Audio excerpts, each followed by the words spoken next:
सबसे पहले आप सबको मेरा नमस्कार, गुजरात के हमारे मीडिया के दोस्तों को। आज ये इंडिया के फाइनेंसिंग और लीजिंग एविएशन समिट 2.2 हमारे गिफ्ट सिटी में हम ऑर्गेनाइज कर रहे हैं। यही वाला समिट पिछले साल मार्च में हमने यहाँ पे ऑर्गेनाइज किया था, क्योंकि आपको पता है हमारे प्रधानमंत्री, यशस्वी प्रधानमंत्री नरेंद्र मोदी जी के मार्गदर्शन में एविएशन सेक्टर दुनिया के थर्ड लार्जेस्ट डोमेस्टिक मार्केट हमारा भारत आज बन चुका है।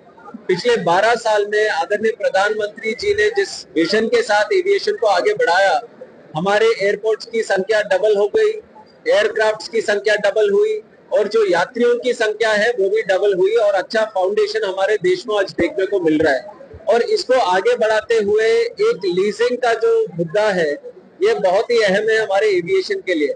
आज जिस तरह से 85% जो प्लेन्स हमारे शेड्यूल फ्लीट में है वो सब लीजिंग पे ही है। आजकल लोग एयरलाइंस जो है वो ओन नहीं करते, वो लीजिंग मॉडल में प्लेन लेके आते हैं। और जिस तरह से हमारे डिमांड भारत में बढ़ रहा है, हमें इंश्योर करना है कि ये लीजिंग हमारे भारत में हो और खास करके जो गिफ्ट सिटी इस तरह के लीजिंग के लिए जो खासकर बना हुआ है यहाँ से हो। तो इसमें काफी सक्सेस हमने हासिल किया है।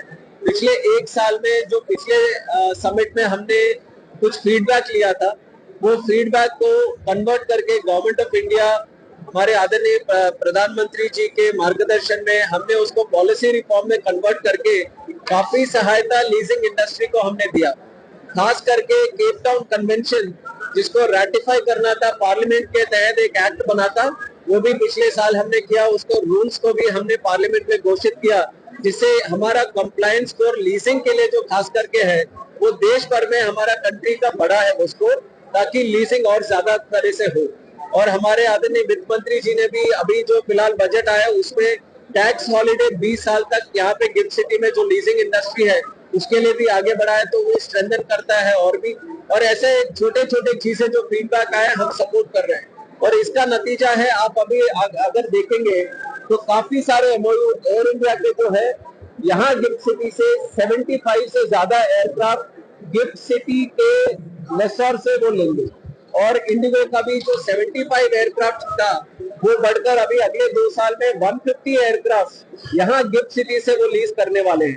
और एक छोटा प्लेयर है स्टार एयर, वो भी 6 से 8 एम्ब्रेयर के एयरक्राफ्ट यहाँ गिफ्ट सिटी से करने वाला है। और विस्तारा या आकाशा भी अभी यहाँ से 60 एयरक्राफ्ट की लीजिंग यहाँ से करने वाला है। तो आप देखते हैं कि किस तरह से हमने एक सक्सेसफुल लीजिंग मॉडल में हमने हासिल किया। और यही मिशन है हमारा कि दुनिया में डबलिन, यूएई, सिंगापुर ये सब लीजिंग के हब्स है। उसी तरह हम चाहते हैं कि भारत में भी एक अच्छा सा हब बने। और जिस तरह से support government of India, government of Gujarat भी खास करके गिफ्ट सिटी के तहत जो इंसेंटिव्स को आगे बढ़ा रहे हैं, तो उससे पिछले साल में हमें काफी देखने को मिला। पर हमारा इंटेंशन था कि एक और अगर समिट करेंगे, सारे स्टेक होल्डर्स को अगर बुला के उनके फीडबैक लेंगे तो इसको और ज्यादा बूस्टअप हम कर सकते हैं। और आज आपने देखा है कि जिस तरह से पार्टिसिपेशन था, बहुत ही खासकर दुनिया के जो तमाम लेसोर्स है वो सब इसमें पार्टिसिपेट करने के लिए आए। तो भारत में दुनिया का इंटरेस्ट अभी बढ़ा है।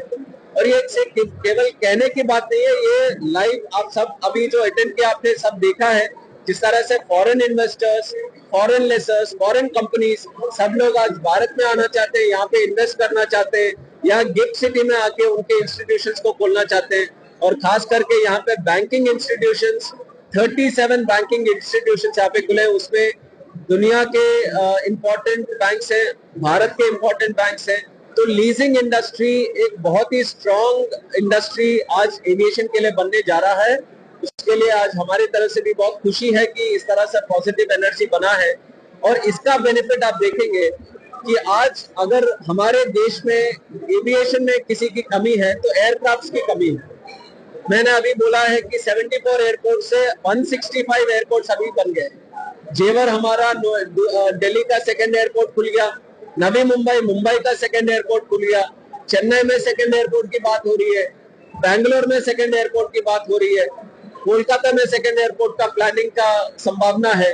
तो सारे मेट्रो सिटीज सेकंड एयरपोर्ट बना रहे हैं, टीयर 2 सिटीज, टीयर 3 सिटीज में एयरपोर्ट बन रहे हैं, एयरपोर्ट इंफ्रास्ट्रक्चर बन रहा है, पर चलाने के लिए प्लेन उतने नहीं है। तभी आप देखते हैं कि डिमांड बहुत ज्यादा बढ़ा है आज देश में।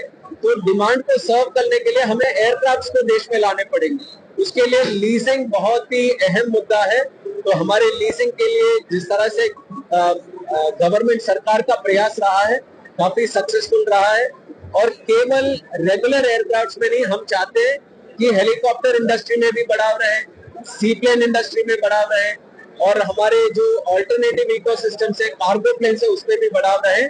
और आज मैं गर्व के साथ कह सकता हूं कि सी प्लेन का जो जिसपे लगता था कि ये नासंभव है भारत में चलाना, उसके सी प्लेन इंडस्ट्री के साथ हमने बैठा और उसके सारे समस्याओं को हमने सुलझाया। और आज फिर से सी प्लेन ऑपरेशंस हमारे भारत में कोच्चि से लक्षद्वीप तक, लक्षद्वीप आइलैंड्स के लिए स्पेशली हम 2 हफ्ते में उसको भी शुरू करने वाले हैं। ये बहुत ही ऐतिहासिक है हमारे देश के लिए, क्योंकि सी प्लेन ऑपरेशंस केवल आइलैंड प्लेसेस के लिए नहीं या कोस्टल एरिया के नहीं, जहां पे भी आपके पास पानी है या रिजर्वायर है या पे नदी या फिर अच्छा सा लेक है, वहां सब में भी एयरपोर्ट की कनेक्टिविटी, एयरक्राफ्ट की कनेक्टिविटी आप सी प्लेन के तहत दे सकते हैं। इससे नॉर्थ ईस्ट का हो, हिली रीजन्स हो, या खास करके गुजरात में भी पहले किया था, केवाड़िया उसका भी एक प्रयास किया गया था। तो ये सारे इकोसिस्टम्स को हम फिर से खोल सकते हैं ये सी प्लेन ऑपरेशंस के तहत। तो ये बहुत अच्छा इंटरवेंशन रहा है और इसी महीने में हम उसको भी शुरू करने वाले हैं। दूसरा इंपॉर्टेंट इंटरवेंशन जो गवर्नमेंट ऑफ इंडिया, जो भी उसका सिचुएशन है हम मॉनिटर कर रहे हैं। हम बार बार एयरलाइंस को भी बता रहे हैं कि उनको इंटरैक्ट करना चाहिए, उनके जो उस टाइम के कॉम्पनसेशन वो थे वो सबको क्लियर करना चाहिए।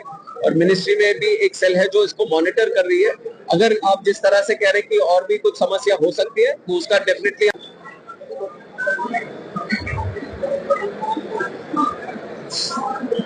पिछले 10 साल में उड़ान स्कीम हमारे आदरणीय प्रधानमंत्री जी के विजन के साथ हम लेके आए, और जो सक्सेस एविएशन में हमें मिला वो उड़ान स्कीम के वजह से ही मिला। पर पहले जिस तरह से उड़ान स्कीम बनी वो 10 साल के लिए बनी, तो अभी 10 साल खत्म होने वाले थे, तो फिर से हमने रिक्वेस्ट किया आदरणीय प्रधानमंत्री जी को।